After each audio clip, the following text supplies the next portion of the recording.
example kuti Mwari ndio baba wedu.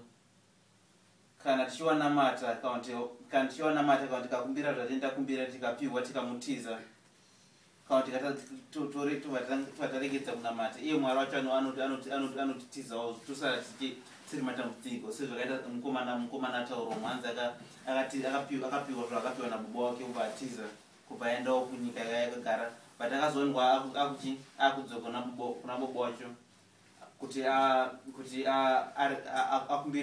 akumbire ruregerero asi baba wacho anzi baba wacho wakamuaccepta nyaya kuichienda zvaikumbira anzi baba wacho wakamuaccepta back. Ndozvinongoita kuna Mwari kana tichitadza tikamukumbira ruregerero Mwari anokwanisa kuti anotiregerera nezvatinenge tichitadza. Nyaya paendera mberi hanzi uyu mukomana wayo yakatiza hanzi baba wake wakamuaccepta back wakamuitira pati wakatomuchekera inonzi calf. Hanzi mukoma wacho wakuru pakazviona he wasn't happy with it kuti this my brother disobeyed my father's rules and my father has done something he has never done for me. Kuti hanzi akamuitira pati umbezva wasada kumbonditira hanzi baba wacho akareply wakati hanzi iwewe wagara wineni saka chese chandinacho ndichako uyu angatiza uyu angatiza uyu hanzi